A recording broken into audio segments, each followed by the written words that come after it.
ఓం శ్రీ గురుభ్యో నమః.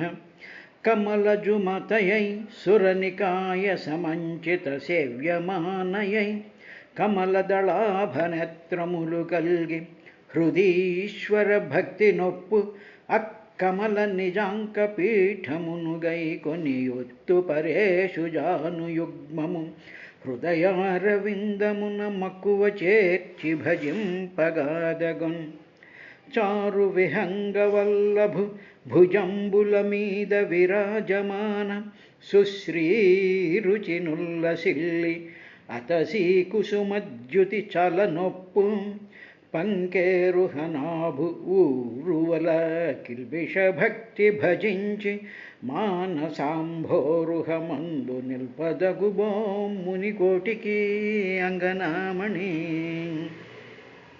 హరి మంగళ గుణ కీర్తన పరుడై తగరాజ్యవమున భగవత్పరులంకరమనురక్తి భజించుట నిరహంకారమున నుంట నిశ్చలుడగుటం అనిశము సర్వభూత హృదయాంబుజవర్తియనందనర్చు ఈసునను అవజ్ఞశేషి మనుజుండొగి ప్రతిమార్చనా విడంబనమున మూఢుడై ఉచిత భక్తిని నన్ను భజింపడేని అమ్మనుజుడు భస్మకుండమున మానక వేల్చిన ఎట్టివాడగన్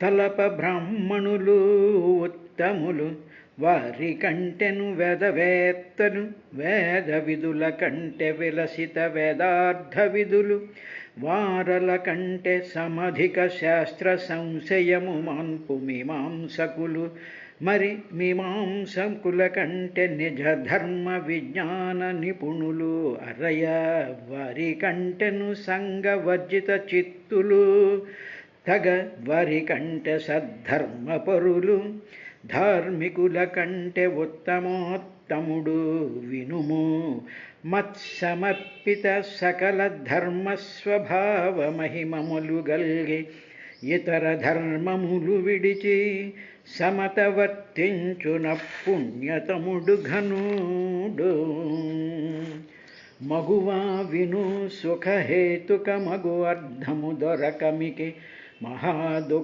మహాదుఃఖమునందగులుదురు ఇది అంతమున భగవంతుని ఆజ్ఞశేసి ప్రాణులు మరియున్ జనయిత్రి గర్భమందును ఘన క్రిమి విణ్మూత్ర రక్తగత్తములోనన్ మునుగుచు జఠరాగ్ని దిన దినము సంతప్యమాన దేహుండగుచున్ ధన పశుపుత్ర మిత్ర వనితాగృహ కారణభూతమైన ఈ తనూననున్న జీవుడు పదం పడి ఎట్టి శరీరమెత్తి నన్ను అనుగతమైన కర్మఫలము అందక పోవగరాదు మిన్ను బ్రకిన భువిదీరినన్ దిశలకేగెన ఎచ్చట నైనదాగినన్. హరి ఓం శ్రీ గురుభ్యో నమః. అయ్యో, ధనహీనుడైనటువంటి వాడు రాజు దగ్గరికి వెళ్ళి కొన్ని నూకలను దాంట్లో ఓక ఇస్తే స్వామి ఓక ఊదుకుని నూకలు తీసుకు తింటాను అని తెలివి తక్కువగా ఏ విధంగా అయితే రాజు సకల సంపదలు కలిగినటువంటి రాజుగారి దగ్గరికి వెళ్ళి ఏమి అడగాలో అది అడగకుండా మూర్ఖత్వం చేత ఇటువంటి కోరిక కోరుతాడో అలాగా నేను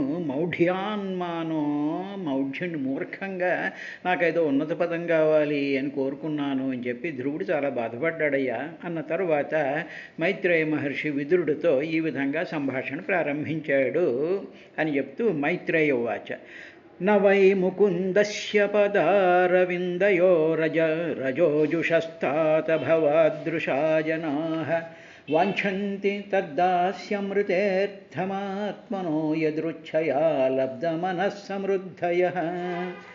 అప్పుడు మైత్రేయ మహర్షి ఎదురుగా ఉండేటువంటి ఎంతో శ్రద్ధగా వింటూ ఉండేటువంటి విదురుడిని మైత్రేయ మహర్షి చూశాడు.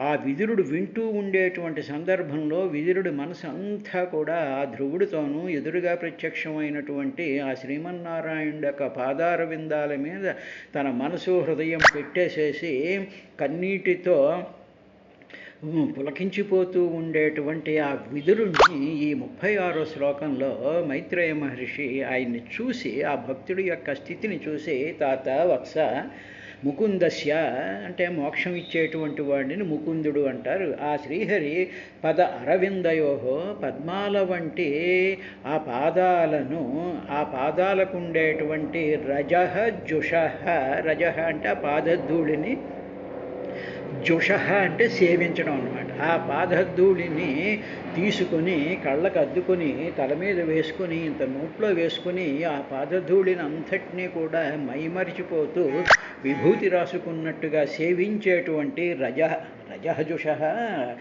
తరువాత యదృచ్ఛయ ఆ ఈశ్వరుడి యొక్క అనుగ్రహం చేత లబ్ధ మనః, అన్ని కోరికలు, లబ్ధ అంటే పొందినటువంటి మనః, మనసులో ఉండేటువంటి అన్ని మనోరథాలని కూడా పొందినటువంటి భవదృశాః, నీ వంటి వాళ్ళు ఓ విదురా, జనులు ఏం చేస్తూ ఉంటారంటే వాళ్ళు ఒకటే చేస్తూ ఉంటారయ్యా విదురా నీలాగా. వాళ్ళు చేసేది ఏమిటంటే జనాః, అటువంటి జనులు తత్ దాస్యన్ ఋతే 24 గంటలు ఆ శ్రీహరి యొక్క పాదపద్మాలనే చూస్తూ, పాదపద్మాలనే ముట్టుకుంటూ, పాదపద్మాలకే నీళ్లతో కడుగుతూ, పాదపద్మాలనే అలంకరించుకుంటూ, పాదపద్మాల మీద గంధం రాసుకుంటూ, ఆ పాదపద్మాలనే హృదయంలో పెట్టుకుంటే, కళ్ళల్లో పెట్టుకుంటూ, తల మీద పెట్టుకుంటూ, తత్ దాస్యం ఋతే, ఆయన యొక్క దాస్యాన్ని ఋతే చేసేటువంటి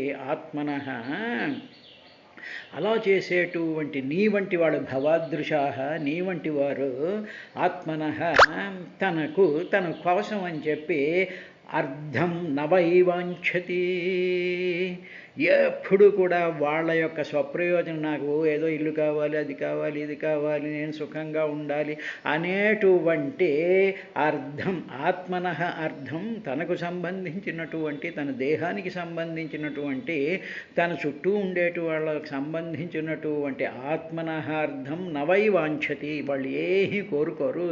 నీలాంటి వాడు భవాదృశాః, నీ వంటి వాడు అని చెప్పి మైత్రేయ మహర్షి ఒక్కసారి ఆ విదురుడి యొక్క ఆ తన్మయత్వాన్ని చూసి, విదురుడి యొక్క మనోస్థితిని అర్థం చేసుకుని ఆ విదురుణ్ణి పొగిడినట్టుగా వ్యాసమహర్షి మనకి 36వ శ్లోకంలో చెప్పిన తరువాత ఇక ఉత్తానపాదుడి యొక్క రాజ్యానికి ధ్రువుడు బయలుదేరి వెళుతూ ఉన్నాడు. అక్కడ ఏం జరిగింది అనేటువంటి విశేషాన్ని మైత్రేయ మహర్షి విదురుడికి ఈ విధంగా వివరిస్తూ ఉన్నాడు.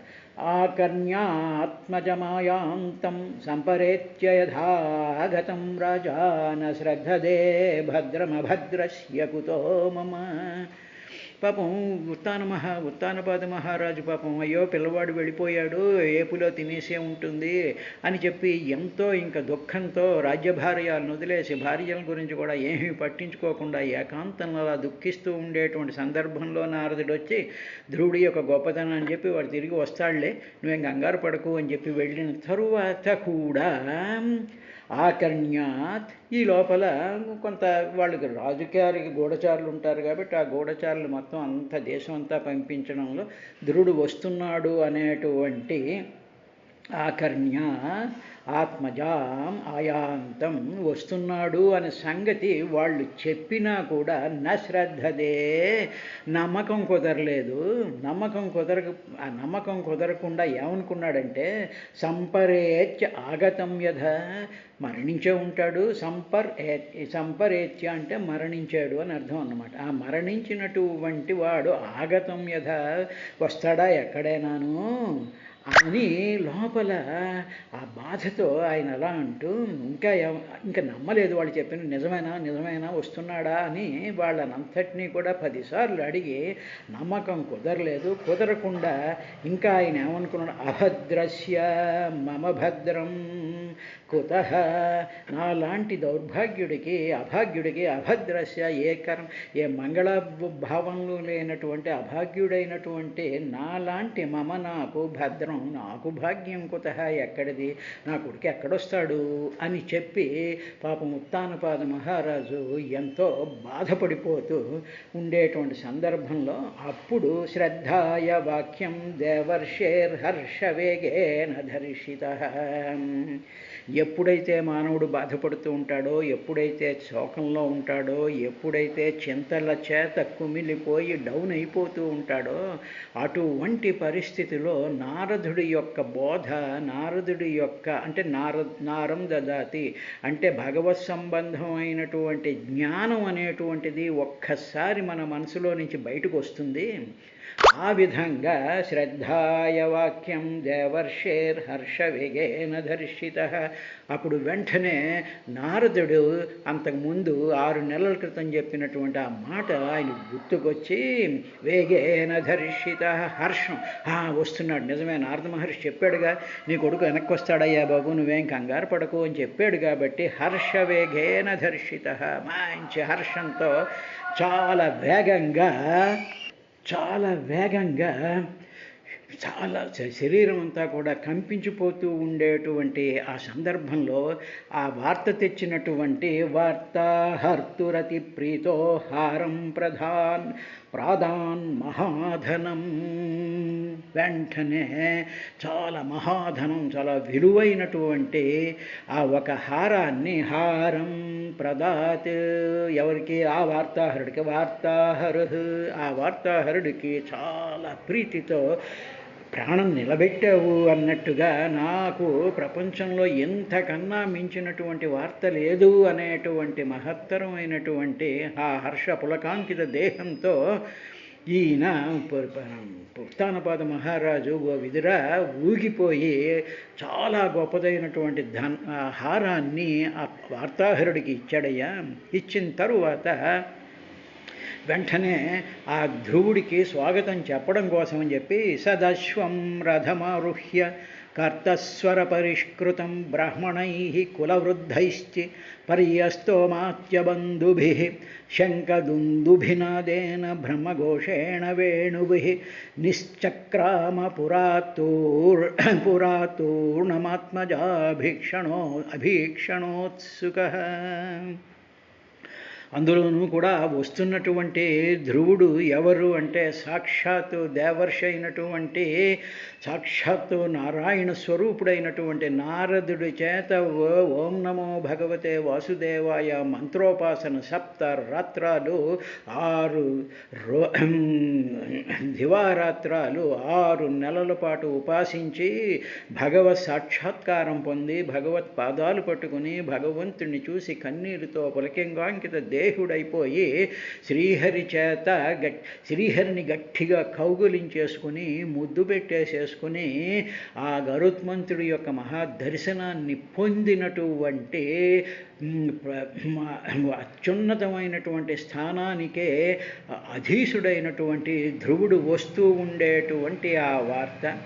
ఆ ధ్రువుడు వచ్చేటప్పుడు ఏం జరుగుతుంది అంటే, మహానుభావులు వస్తూ ఉండేటువంటి సందర్భంలో వాళ్ళ శరీరాల్లోనూ వాళ్ళ మనసుల్లోనూ వాళ్ళ చుట్టూ ఉండేటువంటి బ్రహ్మాండమైనటువంటి కాంతి తరంగాలన్నీ కూడా వ్యాప్తమవుతూ వస్తూ ఉంటాయి. తరువాత ధ్రువుడు తాను తన తండ్రి దగ్గరికి వెళ్ళాలి అనేటువంటి దాంట్లో ఆ ధ్రువుడి యొక్క మనసు, ఆ ధ్రువుడి యొక్క ఆ అద్భుతమైనటువంటి తేజస్సు అంతా కూడా వెలుగు పుంజాలు దూసుకొస్తున్నట్టుగా ఇలాగా ఈ ఉత్తానపాదుడి యొక్క నగరం మీదకి వస్తూ ఉండేటువంటి సందర్భంలో అక్కడ ఉండేటువంటి ఆ రాజులు, అక్కడ ఉండేటువంటి రాజు వాళ్ళ తల్లులు, ఆ పరివారము, అక్కడ ఉండేటువంటి మంత్రులు, వీళ్ళందరిలోనూ కూడా ఒక తెలియనటువంటి ఆ మహోత్సాహం వాళ్ళకి కలుగుతూ ఉంటుంది.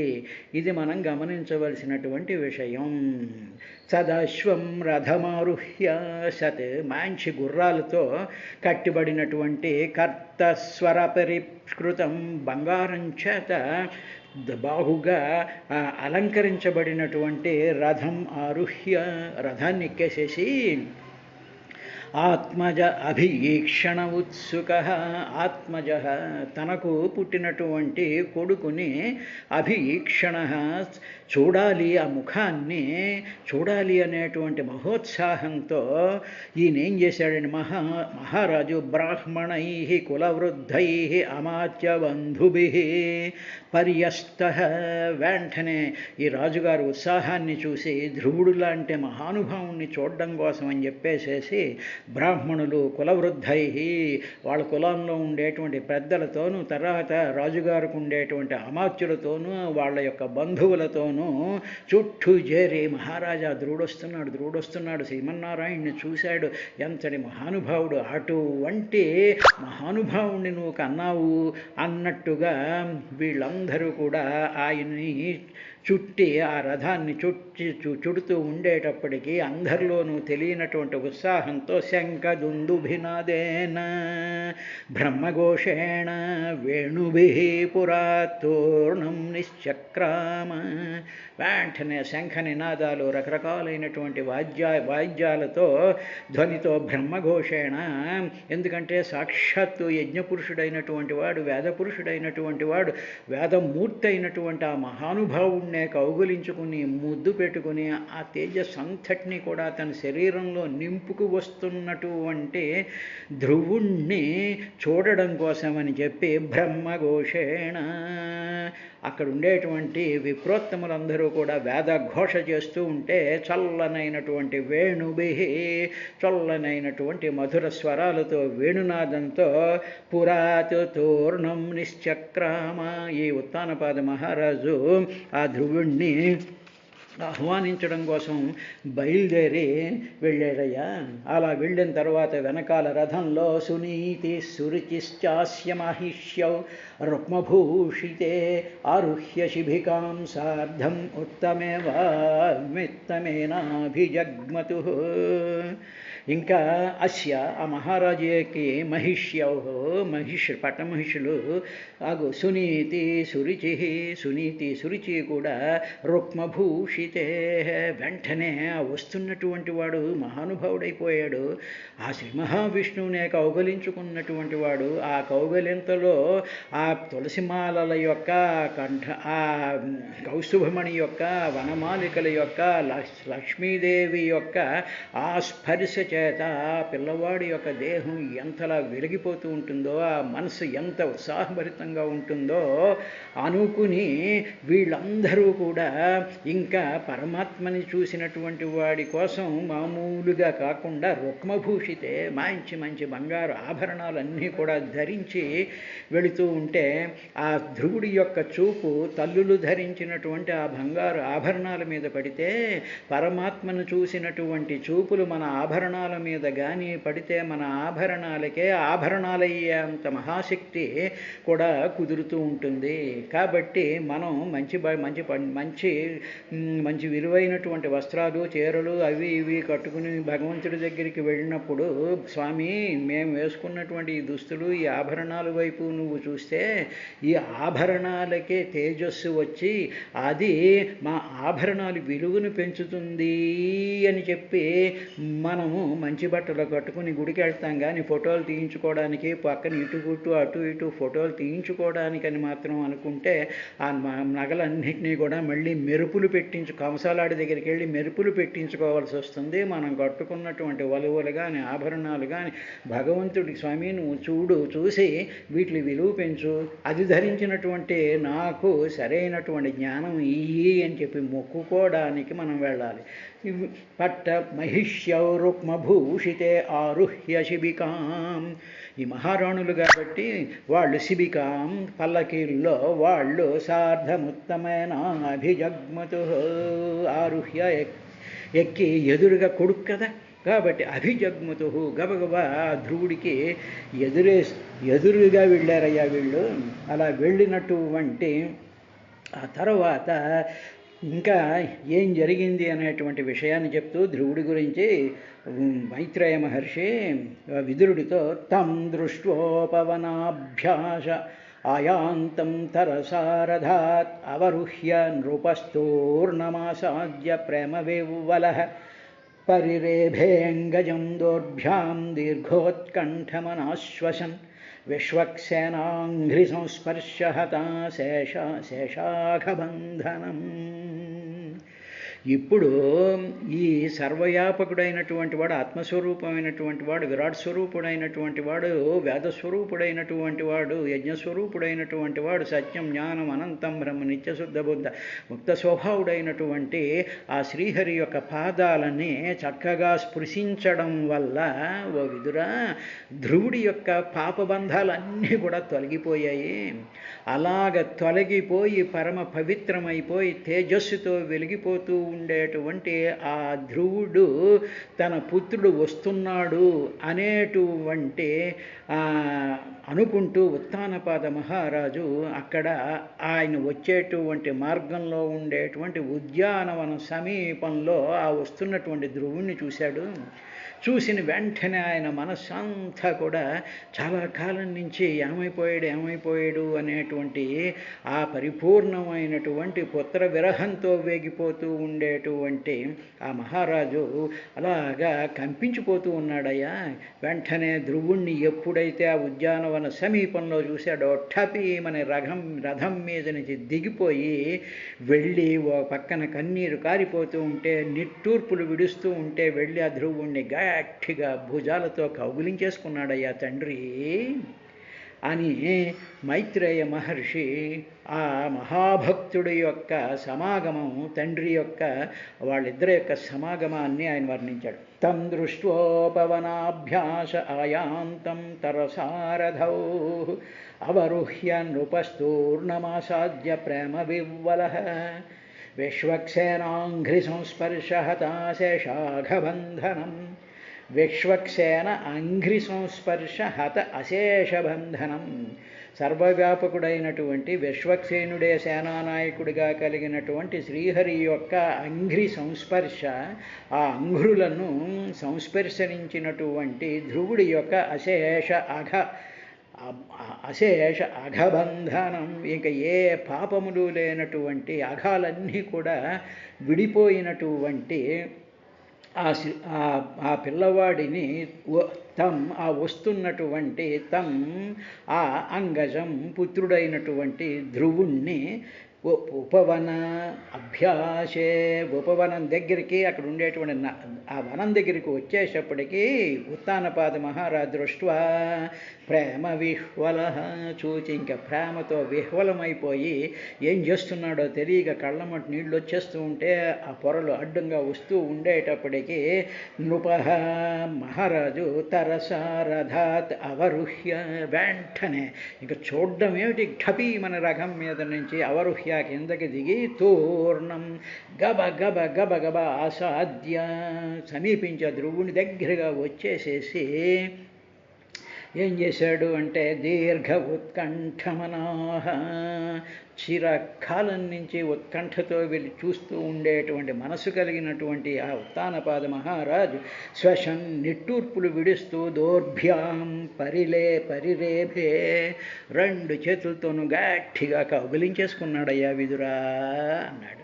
అలాగా ఉత్తానపాదుడు అని మనం కూడా భావన చేస్తే ఆ వస్తున్నటువంటి ధ్రువుడి యొక్క తేజాన్ని, ఆ ధ్రువుడి యొక్క భక్తి తత్పరతను మనం కూడా ఒకసారి ధ్రువుడిని కౌగలించుకున్నట్టుగా భావన చేసినట్లయితే ఆ ఫలం ఉత్తానపాదుడికి కలిగినటువంటిది మనకు కూడా కలుగుతుంది అని భాగవతం చెప్తుంది. ఇది అయిన తర్వాత అధాజిఘ్రన్ముహుర్మూర్ధి సీతైర్నయనవారిభిః స్నాపయామాస తనయురాప్తోద్దామ మనోరథః. అథ వెంటనే తర్వాత ఆప్త ఉద్దామ మనోరథః, సిద్ధించినటువంటి అంటే తీరినటువంటి కోరిక కలిగింది మహారాజుకి, అమ్మయ్య నా కొడుకు నేను చూడగలిగాను అనేటువంటి తనయం ఆ పుత్రుణ్ణి ముహు మాటికి మూర్ధ్ని తలపైన అజిఘ్రన్ ముద్దులు పెట్టేసుకుంటూ ఉన్నాడయ్యా.